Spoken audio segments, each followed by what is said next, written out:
Hey guys, it's Sasha. Keir Starmer has just announced that the UK is going to introduce digital ID cards. And this is yet another extremely stupid idea from this government. But the issue I have is that it is not only stupid, but it is also potentially very dangerous. And I want to explain how dangerous this is, in my opinion, because these types of policies have consequences, sometimes unintended consequences, sometimes things that people just haven't thought through. And the consequences here, in my opinion, could be pretty draconian. So first up, Keir Starmer has just stood up and announced that the UK will introduce this new digital ID card. Except right now, as it stands, introducing digital ID cards would literally be illegal because of the 2010 Identity Documents Act, which says no ID cards are to be issued by the Secretary of State at any time on or after the day on which this act is passed, because that law was brought in after the previous Labour government tried to introduce identity cards back almost 20 years ago via the Identity Cards Act 2006. But anyway, they can obviously change the law by repealing the act that repealed the act that introduced the first generation of identity cards last time around. The first obvious issue with this new digital identity card is that it is being introduced under false pretenses. For too many years, it's been too easy for people to come here, slip into the shadow economy and remain here illegally. So let me get this straight. The immigrant who has come thousands of miles across Africa, over to Europe, whichever way they made it, across the whole of Europe, over to Calais, burnt their documents maybe back in France, warming their hands as their passport burns, then boarded a boat to the UK in a legal dinghy coming over as an illegal immigrant, is going to get halfway across the channel, enter the British territorial waters, and then at this precise moment they'll suddenly go, wait, I don't have a digital ID card. Turn this thing around. Let's go back to France. Hey! Is that roughly how it's meant to work? Or will a kind policeman meet and greet these people as they are running onto the shore and politely explain unto them that they actually need a digital ID card in order to run onto the beach from a dinghy? And if they do not possess one, they must reboard the dinghy and go back where they came from.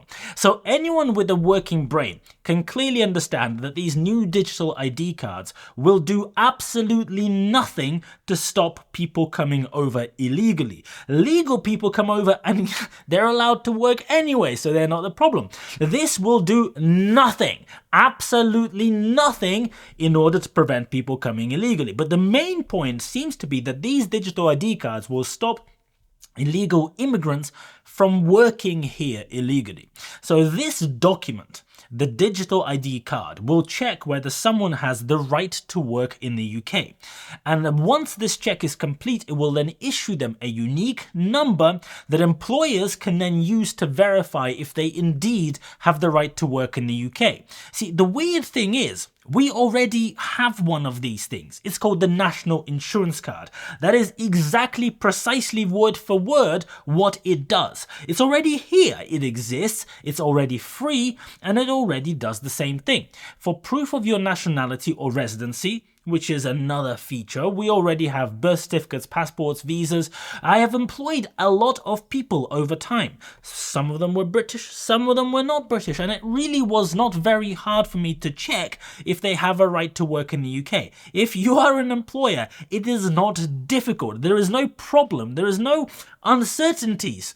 It is very easy. Sometimes you really don't need to fix what ain't broken, especially when there are actual things out there that need fixing, like the economy. But then also, a typical example that has been given here for how this shadow economy works is that someone goes and becomes a Deliveroo driver. And then they go and give their credentials, they give their details, they give all of their stuff, the app, to somebody else who is here in the UK illegally. And then that person then pretends to be the original person by doing that job instead of the person who got verified by Deliveroo. Well, I don't really see how a digital ID card stopped this from happening, or any other similar example.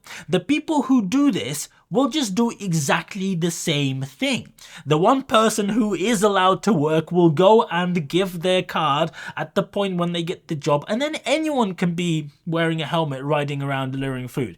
People who knowingly employ illegal immigrants because they can pay them peanuts, or people in various gangs or whatever, presumably those people who already intentionally, knowingly break the law to employ illegal immigrants, will not give a shit about this digital ID either. I'm sorry, I hate to break it to you, but these people don't just sit there going, yeah, well, we break the law, we hire these people who are here illegally, we don't pay them through PAYE, we don't pay any taxes, but now that there's this digital ID card, now it's all different.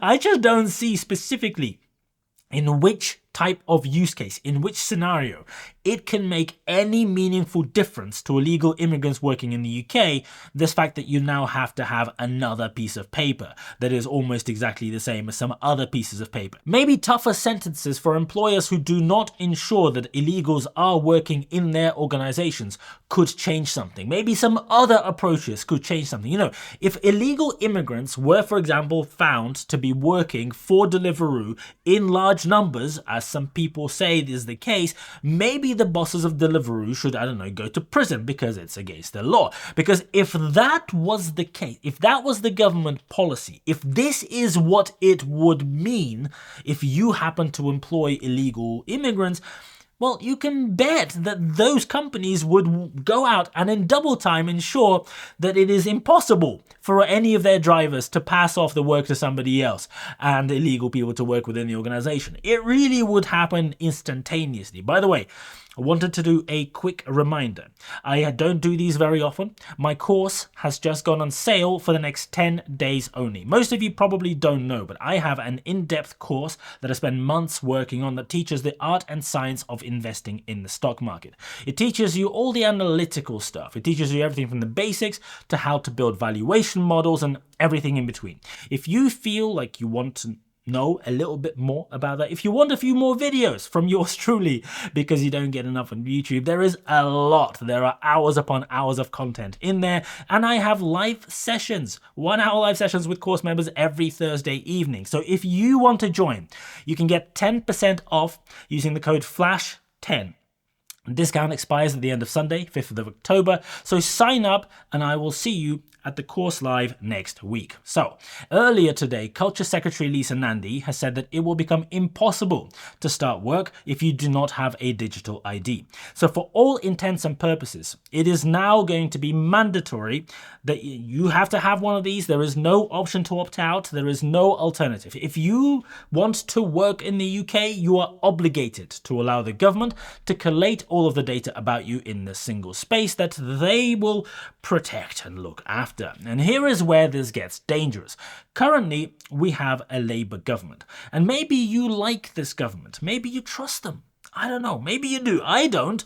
But when they won the election, they won the vote. So maybe you like this government, because a lot of people do.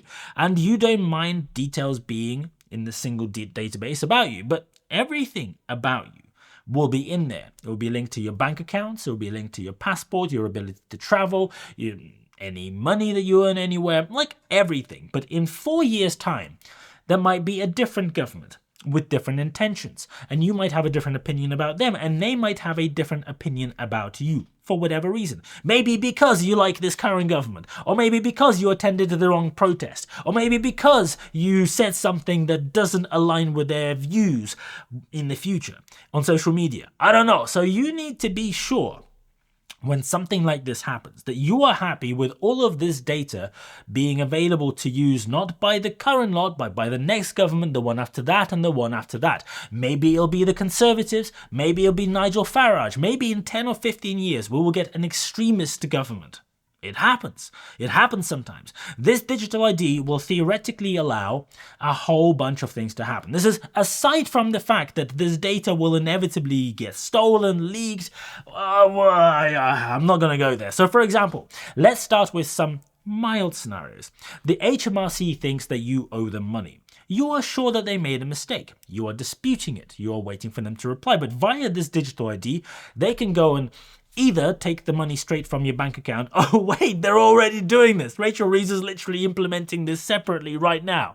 Fun times. So they can either take the money from your bank account, or they can temporarily suspend your right to work, forcing you to pay up, or you can't go to work and earn money.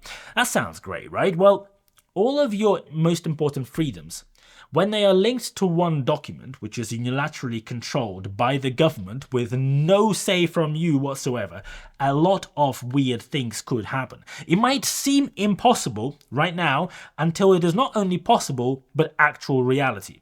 What if a future government decides that they want to control who is allowed or not allowed to travel by placing a simple restriction on your government ID?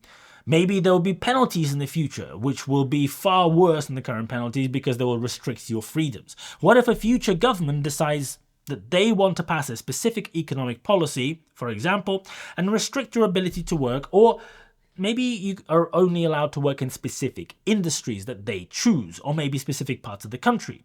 It all sounds weird. It all sounds impossible. This is literally what happened in the Soviet Union. When you graduated from university, the government decided where and in what industry you have to work. And people would be taken from the city where they live, where their family is, and moved thousands of miles to a different city because that's where work was needed, and because everything was controlled centrally. You think it can't happen here? Maybe it won't, but it could. And this thing facilitates the bit of the could. But wait, this digital ID will also live in its own app on your phone. And because the digital ID is now mandatory, the app also becomes mandatory. You have to have it on your phone. What permissions exactly is this app going to have? What unofficial permissions will it have? And what permissions will it add over time? And how will these be then used in the future? Will it collect your, geolocation data? Will it collect behavioral data from your phone? Will it become mandatory for messaging services, for example, to be scanned by the app to make sure that you're not doing anything illegal? Just to make sure that you're not stealing money or not paying enough tax. If you're not doing anything wrong, then why would you be against it, right? Just the government scanning every single message that you send to any of your friends and family. Hundreds of thousands of people working in the public sector can then go and have access to whatever information is in there, to whatever it gathers on you. Where have you been? Why did you go there? Who did you meet? You can collate data from different apps to understand all of this. What did you say? What did you type on social media? Is it in agreement with what the government wants people to think? Did you say something that disagrees with the view of the incumbent government at whatever point in time that may or may not be one that you like? Off to the fucking gulag. I know it sounds extreme, but this sort of thing is the enabler of extreme things happening in the future, and there is no actual reason for it to exist today. It doesn't solve any problem. The official reasons given right now for introducing it are just bogus. The government is outright fucking lying, because they are not going to solve the problem of people illegally crossing the channel by having a frickin' digital ID card. I'm sorry, it's not very difficult to understand. What is the actual reason then? At the moment, the proposal is that you won't have to carry IDs around, and you'll never be asked to produce it, other than when proving a right to work in the UK. But all it takes in the future is a very slight change to the government policy and a quick vote in Parliament, and hey presto, this changes. Just like the law from a few years ago that said there will not be an ID card got changed today. You see, I was born in the Soviet Union, and I grew up as a young kid in the Soviet Union. I have seen enough, and on top of that, I have heard enough from my parents and grandparents to know that these things can play out in ways that you don't expect. And the easiest mistake that you can make, the most obvious, the most simple mistake that you can make, is that it won't happen to you.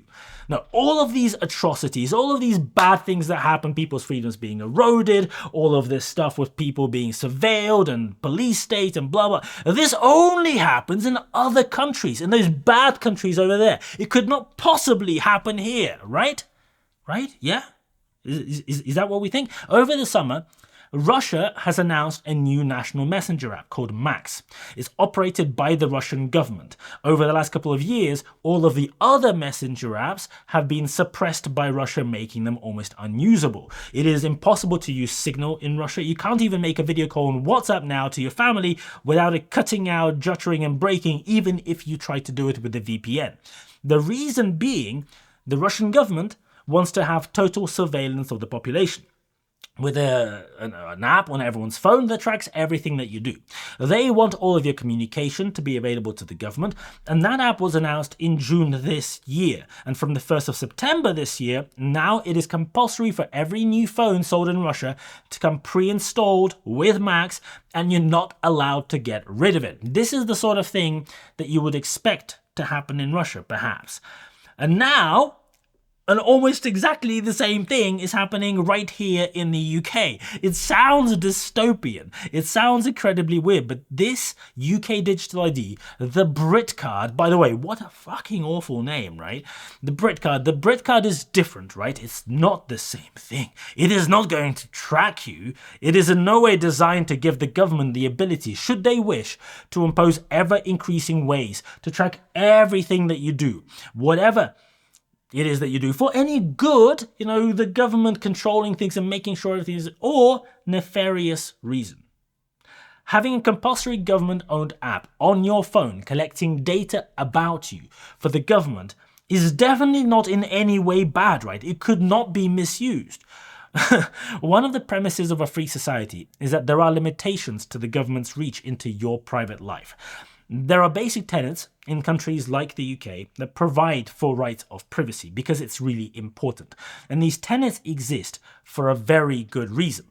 Giving up these rights is irreversible. It is a once in a lifetime opportunity. It happens, it goes away, it never comes back. Once your right to privacy is trampled all over by the government, it is not coming back ever. Benjamin Franklin famously said that those who would give up essential liberty to purchase a little temporary safety deserve neither liberty nor safety. Be very careful what you wish for. Today, you are sure that it's just nothing. It's a nothing burger. It's not something that will affect you. Tomorrow, it might. Remember, my Investor Playbook course is on sale right now for the next few days. Get you 10% off with the code FLASH10 at the checkout on my website. Link is in the description and the pinned comment. Thank you so much for watching, and I'll see you later.